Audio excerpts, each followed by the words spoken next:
Hello दोस्तों, स्वागत है आज के एक नए और एक्साइटिंग वीडियो में। आज हम बात करने वाले हैं OIC के बारे में, जिसका मतलब होता है ऑर्गेनाइजेशन ऑफ इस्लामिक कोऑपरेशन। शायद आप में से बहुत से लोगों को इसके बारे में कुछ नॉलेज हो, लेकिन आज हम इसके बारे में काफी डिटेल में जानने की कोशिश करेंगे और देखेंगे कि आखिर OIC है क्या, ये आया कहाँ से और क्या जरूरत पड़ी इसे इंट्रोड्यूस करने की। शुरू करते हैं व्हाट इज OIC से। इसे ऑर्गेनाइजेशन ऑफ इस्लामिक कॉन्फ्रेंस के नाम से भी जाना जाता है। ये एक इंटर गवर्नमेंटल ऑर्गेनाइजेशन है, ऐसा ऑर्गेनाइजेशन जहां वो दूसरे देश और ऑर्गेनाइजेशन शामिल हैं जिनका मकसद कहीं ना कहीं एक है। दोस्तों, इस ऑर्गेनाइजेशन को आज से कई दशक पहले यानी 1969 में बनाया गया था। ये ऑर्गेनाइजेशन कहता है the collective voice of the Muslim world. आपको यहाँ से थोड़ा बहुत अंदाजा हो ही गया होगा, पर मैं इसका मेन मोटिव आपको बता देता हूँ। इनका मोटिव ये है कि ये मुस्लिम्स के इंटरेस्ट को सेव और प्रोटेक्ट करें through international peace and harmony. तो अब आपको थोड़ा बहुत पता चल गया होगा कि OIC है क्या।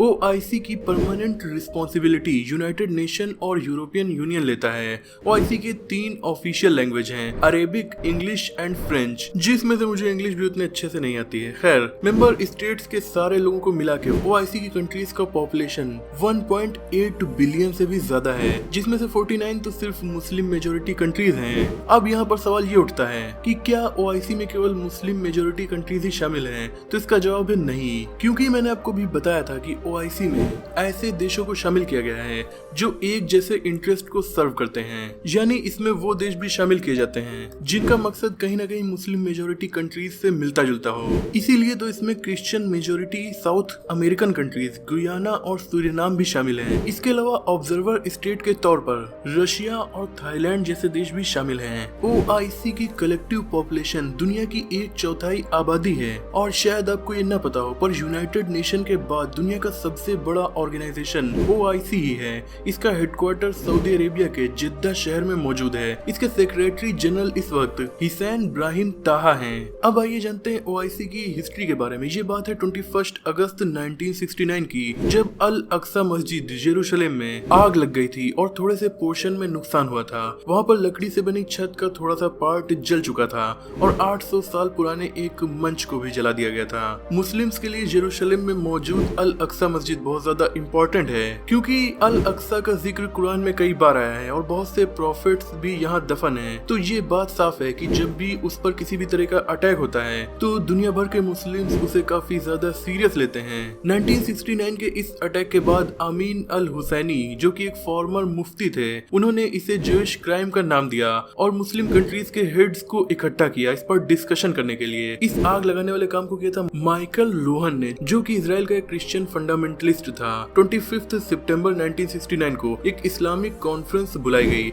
जिसमें 24 मुस्लिम मेजोरिटी कंट्रीज मौजूद थी। ये मीटिंग मोरक्को देश रबात में हुई। इस कॉन्फ्रेंस में ये रिजोल्यूशन निकाला गया कि मुस्लिम मेजोरिटी कंट्रीज एक दूसरे से कंसल्ट करते हुए अपना कॉमन इंटरेस्ट प्रमोट करेंगे through economic, cultural and spiritual field, और ये सब इंस्पायर्ड रहेगा इस्लामिक टीचिंग से। 6 महीने के बाद मार्च 1970 में पहला Islamic conference of foreign minister Jeddah शहर सऊदी अरब में रखा गया, और फिर 1972 में organisation of Islamic conference form हुआ, जिसे आज दुनिया ऑर्गेनाइजेशन ऑफ इस्लामिक कोऑपरेशन के नाम से जानती है। तो इस तरीके से OIC का गठन किया गया। इसीलिए लोगों का मानना है कि OIC की शुरुआत अल अक्सा मस्जिद में आग लगने से हुई। OIC के फ्लैग में 3 इम्पोर्टेंट एलिमेंट्स मौजूद हैं, काबा, ग्लोब और क्रिसेंट यानी आधा चांद। रिफ्यूजीज की बात की जाए, UNHCR की रिपोर्ट के मुताबिक OIC ने 2010 के एंड तक 18 मिलियन रिफ्यूजीज को घर दिया है, इवन सीरिया के लोगों को भी। पर आपको ये फैक्ट जानकर शायद हैरानी होगी कि सीरिया, जो कि एक मुस्लिम मेजोरिटी कंट्री है, फिर भी उसे OIC से सस्पेंड किया जा चुका है। ऐसा 2012 में किया गया, जब सीरिया में काफी ज्यादा खून खराबा मचा हुआ था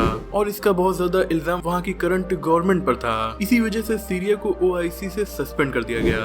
अब हम जानते हैं कि इंडिया से OIC के रिलेशनशिप कैसे हैं, लेकिन इससे पहले हमें इंडिया में इस्लाम की पोजीशन को भी जानना जरूरी है। जैसा कि आप जानते हैं, हिंदुइज्म के बाद इस्लाम इंडिया का दूसरा सबसे बड़ा रिलीजन है। इंडिया में इतनी मुस्लिम पॉपुलेशन है जितनी की दुनिया के 2 मुस्लिम कंट्रीज यानी इंडोनेशिया और पाकिस्तान के अलावा किसी भी मुस्लिम मेजोरिटी कंट्री में नहीं है। पर फिर भी इतनी आबादी के बावजूद इंडिया OIC का मेंबर नहीं है, इवन ऑब्जर्वर स्टेट भी नहीं है, जबकि इससे कम मुस्लिम पॉपुलेशन होने के बावजूद रशिया और थाईलैंड जैसे देश OIC के मेंबर या ऑब्जर्वर स्टेट बने हुए हैं। लेकिन दोस्तों 1969 में जब OIC को फॉर्म किया जा रहा था तब इंडिया को भी इसमें शामिल किया जा रहा था। लेकिन आप ये तो बखूबी जानते हैं कि हमारे पड़ोसी देश ऐसा होते हुए बिल्कुल भी देखना नहीं चाहेंगे। यूनाइटेड नेशन में जब भी इंडिया के लिए कुछ अच्छा होने वाला होता है तो चाइना अपनी वीटो पावर का यूज करके उसे रुकवाने की पूरी कोशिश करता है। वैसा ही पाकिस्तान ने इंडिया को OIC में शामिल होने से रोकने के लिए किया। लेकिन फिर 2006 में सऊदी अरेबिया ने इंडिया को फिर से OIC का मेंबर बनने की दावत दी, पर इस बार खुद इंडिया ने OIC में शामिल होने से ये कहते हुए मना कर दिया कि इंडिया एक सेक्युलर देश है और कोई भी रिलीजन के बेसिस पर बने हुए ऑर्गेनाइजेशन को वो ज्वाइन नहीं करेगा। पर फिर 2018 में बांग्लादेश ने इंडिया को ऑब्जर्वर देश बनाने का फैसला किया, पर पाकिस्तान ने फिर से इसका विरोध किया था। लेकिन फिर 2019 में OIC की UAE में एक मीटिंग के दौरान इंडिया की external foreign minister Sushma Swaraj को गेस्ट ऑफ ऑनर के रूप में इनवाइट जरूर किया गया था, यानी इस बैठक में इंडिया शामिल हुआ था। ये बात पाकिस्तान को इतनी ज्यादा बुरी लगी थी कि पाकिस्तान इस मीटिंग में ही नहीं शामिल हुआ।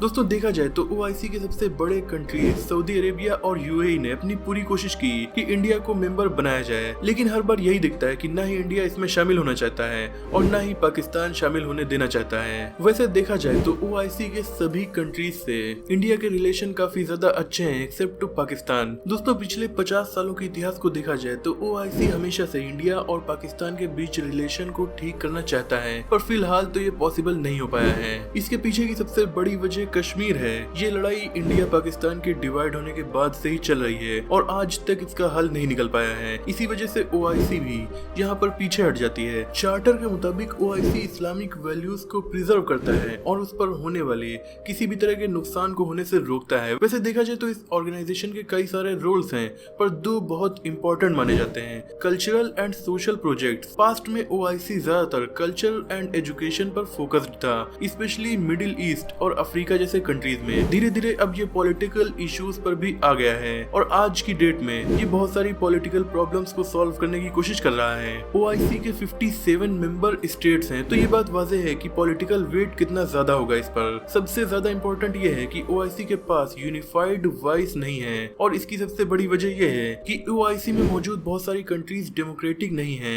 यही वजह है कि उन कंट्रीज की पॉपुलेशन अपनी कलेक्टिव वॉइस को OIC के थ्रू दुनिया के सामने नहीं ला पाती है। अब बात कर लेते हैं मिलिट्री पावर की। दोस्तों यूं तो OIC नाटो की तरह कोई मिलिट्री अलायंस नहीं है, लेकिन अगर मिलिट्री पावर की बात की जाए तो नाटो के बाद दुनिया का सबसे ताकतवर ऑर्गेनाइजेशन OIC को ही माना जाएगा। मैं आपको इसकी ताकत का अंदाजा दिलाने के लिए नाटो से इसका क्विक कंपैरिजन करूंगा।